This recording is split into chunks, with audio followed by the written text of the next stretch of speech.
if you think of the summer really as broadly a risk-off period, then September, October were much more positive months for the equity markets and for the Harmony funds as well. We had broadly positive returns across the range. In fact, all 8 funds provided positive returns in October as the concerns about the US debt ceiling dissipated, following on, of course, from the taper tantrum sort of relief rally, if you like, in September. So interestingly, over this short period, the funds that underperformed, in fact, the only funds that returned a negative return in September, the sterling funds, were actually amongst the best performers in October. And again, that sort of highlights the importance of having an appropriate time horizon when analysing fund performance. On that note, actually, over 3 months, 12 months, and even 5 years, all of the Harmony funds have got positive absolute returns, which is very pleasing. James, you mentioned there the US debt ceiling. I guess one of, if not the biggest theme for October. Is that where you want to start things? Yeah, certainly. The US fiscal situation over the last 2 months have occupied the market's minds, really. They've been the key to sentiment and the key to news flow. September, obviously, was the tapering. We've covered that in a lot of detail over the last couple of podcasts. This time, debt ceiling had a long and protracted political debate, which eventually was sorted. But what it did do, of course, is highlight the inherent problems in the US political system when you've got a different leading party in the upper house and the lower house. And so while this is an example of something that's been kicked down the road, these kind of issues can raise their heads again. It's a bit of a paradox, of course, because we've seen, again, in the last 2 months, 2 reasons that in the short term are positive for markets, but reasons that we must remember have sort of negative connotations ultimately. Tapering was put off. Remember, tapering was fundamentally based on data. The subtext there is then that clearly the data in the US is not as good as we had hoped. And again, this debt ceiling issue, it ultimately shows that while the political system in the US is ticking over, it's not a high performance engine at the moment. It is compromised. So while in the short term, again, reasons to be cheerful, there are reasons to be disappointed as well. As you say, James, classic case of kicking the can down the road. Debt ceiling negotiations, they're not going away anytime soon. No, they're not. I think the Tea Party and the Republican Party have emerged from this a little bit damaged, actually. So while the debt ceiling is going to be a recurring theme and one that we need to bear in mind as investors, I think the power inherent in the sort of robustness of the Tea Party's approach probably will be diminished next time. Really, quantitative easing, James. I want to just ask a quick question. Synonymous with money printing, and yet we're not seeing inflation coming through. Is that fair to say? Yeah, well, you can debate that either way. I mean, I think you can make the point quite validly that there has been inflation in pretty much every asset price across the globe, with the exception perhaps of emerging markets, which were a bit overvalued 12 months ago, let's say, and a handful of other securities. But on the whole, while we're not seeing much inflation in developed market economies, the consumer isn't experiencing a huge amount of inflation today. Most investable assets certainly are. So perhaps while the velocity of money is low and ultimately it doesn't leach out of the financial system, all of the inflation we see today, it remains sort of stuck in the financial system rather than in the real economy. Is this then a concern for you as a portfolio manager? It's something we have to be aware of, and what we wouldn't want to do is be overly invested in parts of the world where we think have already benefited from this inflation, perhaps unreasonably so. That's one of the reasons we're circumspect on the equity market. We're not massively overweight, and we know a lot of people in the markets are today because they feel this will essentially continue. We're a bit more cautious than that. We think that while there are still pockets of value, invest with them, but certainly don't look at parts of the market that are expensive. On a similar note, of course, fixed income securities, if inflation does pick up, they're vulnerable to that, and that, to our mind, is by far and away the most expensive part of the market today, and that's why we are as insensitive to interest rates as we feel is appropriate. Absolutely. Coming back then to October, given what we saw, where did you make money in effect? Well, broadly neutral to the global equity markets versus our strategic asset allocation. That will have benefited performance as the equity markets drifted up. Global property securities were underweight there. They performed well, not quite as well as global equity, so we would have seen a little bit of relative underperformance drift off as a result of that, but for the fact we have the global infrastructure securities position which actually outperformed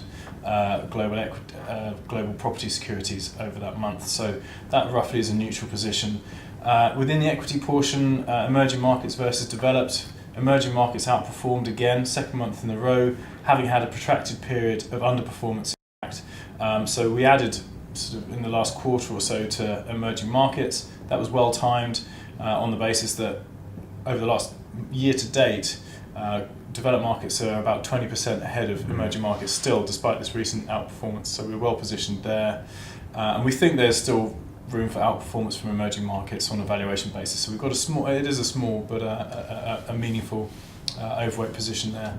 Finally, within the fixed income portfolio, part of the portfolio, the key difference between government, high quality government debt and parts of the credit market. Government debt looks very expensive to us. There's still some opportunity in credit markets, not the opportunity it was 5 years ago, but on a relative valuation point of view, we're certainly still underweight government bonds and overweight the credit markets.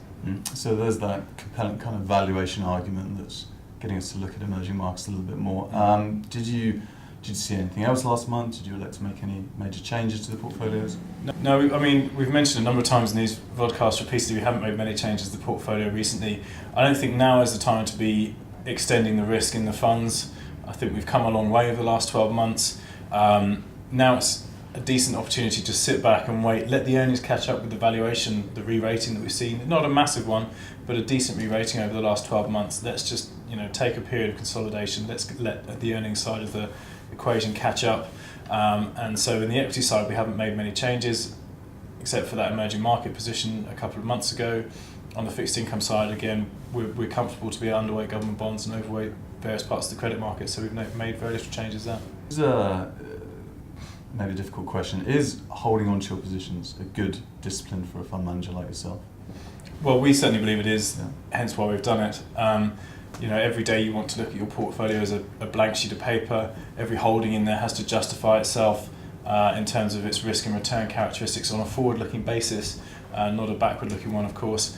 And so for that, we have a robust process that requires us to critique different assets, look at what, based on where they are today, what we expect them to be able to make over the medium term, and compare that to a long-term derived hurdle rate, which talks to both the sort of returns you should get from that asset class and the sort of risks inherent in it. And if the returns available from asset class X today look reasonably attractive, but don't look attractive compared to that asset class's history and the inherent risk, which speaks to the hurdle rate, then we won't hold much of it, if any of it. Absolutely. You said backward-looking, forward-looking. Take me forward. What are you seeing over, say, the next 12 months? Well, I mean, that's an interesting question. This is the time of year now where everyone starts looking to the next year, and certainly over the coming months, that's pretty much all you'll hear from most market commentators. I think it's important to bear in mind that we've had an extraordinary period of low volatility and decent equity market returns over the past 12-ish plus months. We don't expect that to continue in a replica of what we've had over the last 12 months. We do expect volatility to increase. It's unnaturally low presently, and we feel that is got clear scope for increasing. Equity markets still look reasonably good value. There are some pockets of expensiveness, but on the whole it looks reasonably fair value.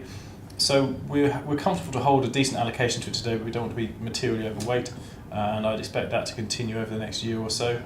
Government bonds, if you get yields moving out 1+%, they probably stop being extremely expensive. They're still quite expensive, but so where they are today, we'd expect to stay pretty lowly allocated to government bonds unless something material changes over the next 12 months. Credit market really is a carry story these days. You get a decent coupon over and above that of a sovereign bond, and depending on where you look at the credit spectrum, you don't necessarily take on that much more risk. So over the next 12 months, again, unless spreads come in materially or something happens to the government bond off which they're priced, the reference rate moving up or down materially, we don't think there's going to be a massive change there. Emerging markets, we still think they've got some legs. and so we'll continue to be allocated there. Global property, we've done well to be underweight this year. It's starting to come back on form, but we think the UK actually has materially outperformed over the last few months. We think that that's perhaps got a bit ahead of itself. Maybe elsewhere in the global property market there will be opportunities. And finally, remain overweight in cash, which is not necessarily the most exciting position. It is dry powder. It provides opportunities to get into the market when you have periods of volatility. What I would say though, in the short term, we'll see this next year definitely as well, in periods of short, sharp market stress, which, let's not kid ourselves, haven't gone away. You will see spikes in volatility. You will see government bonds, the super safe haven government bonds whose yields are incredibly low today, we think are very expensive. They will still do well in these periods, and most other asset classes will likely sell off. So in periods of significant risk anxiety, we'll underperform, I suspect, because we don't have much in government bonds. But on a normal outcome, over a medium to long term, we think we're positioned to benefit from the fact that government bonds, we believe, are going to sell off materially over that time, and other asset classes will be rewarded due to their valuations today. James, thank you very much. Thank you.